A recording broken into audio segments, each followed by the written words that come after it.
బాబా గారిని విమర్శించే వాళ్ళు కొన్ని విషయాలు తెలుసుకోవాలి. బాబా గారు ముస్లిం అని, వేరే వేరే దేశం నుంచి ఎక్కడి నుంచో వచ్చారని కొత్త కొత్త కథలు అల్లుతున్నారు. అవి ఏమీ నిజం కాదు. అల్లా మాలిక్ అంటే భగవంతుడి యజమాని అని అర్థం.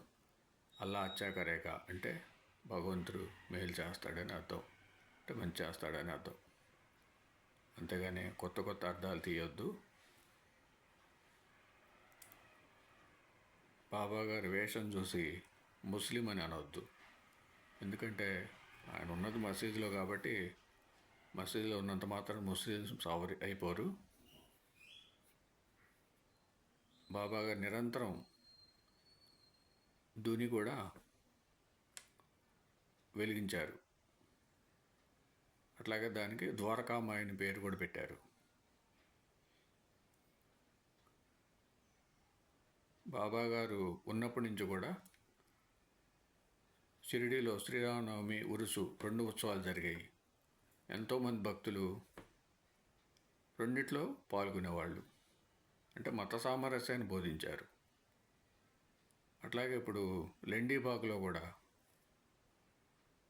గురుస్థానంలో శివలింగం 1918 సంవత్సరం ముందు నుంచి కూడా పూజింపబడుతున్నది. బాబా గారికి పేరు పెట్టిన మహల్సాపతి ఆయన ఖండోబా దేవత యొక్క పూజారి. మహారాష్ట్రలో శివుడిని ఖండోబాగా కొలుస్తారు. అంటే మనకందరికీ తెలుసు, శివుడి ఆజ్ఞ లేనిదే చీమైన కొట్టదంటారు. అంటే శివుడికి తెలియకుండానే మహల్సాపతి బాబా గారు సేవ చేశాడా? బాబా గారిని చూసిన తర్వాత ఆయన ఎంతో గొప్ప మహాత్ముడని మహల్సాపతికి అర్థమైపోయింది. ఆయన అప్పటి నుంచి జీవితాంతం బాబా గారు సేవ చేశారు. అట్లాగే వాళ్ళ అబ్బాయి కూడా మార్తాండ్ మహల్సాపతి కూడా బాబా గారు సేవ చేశారు.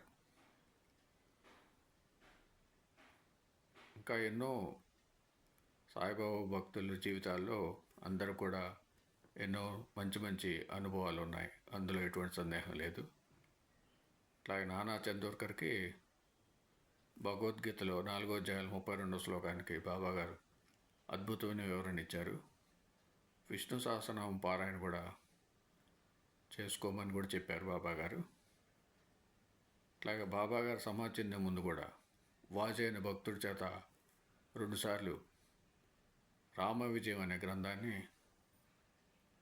చదివించుకొని విన్నారు. ఇవన్నీ కూడా ఎంతో గొప్ప సంఘటనలు. బాబా గారి చరిత్ర చదవాలి. సాయిబాబా జీవిత చరిత్ర అంటే షిరిడీ సంస్థానం వాళ్ళ సాయి సచ్చరిత్ర ఉంది.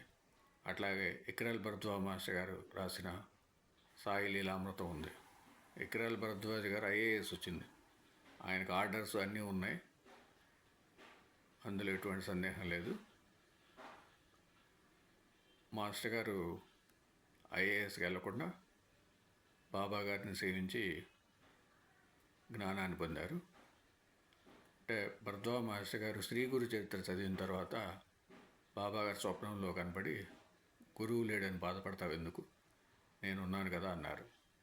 అప్పటి నుంచి భరద్వాజ్ మాస్టర్ గారు బాబా గారికి సేవ చేసి బాబా గారి ద్వారా జ్ఞానాన్ని పొందారు. అట్లాగే షిరిడి ఎన్నో దేశాల నుంచి కూడా చాలామంది భక్తులు వస్తూ ఉంటారు. మనకి ఏదైనా సరే షిరిడి సాయిబాబా మీద డౌట్ ఉంటే డైరెక్ట్గా షిరిడి సంస్థానానికి వెళ్ళండి, వాళ్ళతో కూర్చొని మాట్లాడుకోండి, విషయాలు క్లారిఫై చేసుకోండి. అంతే తప్పితే యూట్యూబ్ కానీ సోషల్ మీడియా కానీ మన చేతిలో ఉంది కదా అని ఇష్టం వచ్చినట్టు మాట్లాడి ఎవరైతే బాబా గారిని కొలుస్తున్నారో వాళ్ళకేదో అపనమ్మకం కలిగించాలని అనుకోవద్దు. బాబా గారి భక్తులు ఎంతో ధైర్యంగా ఉంటారు.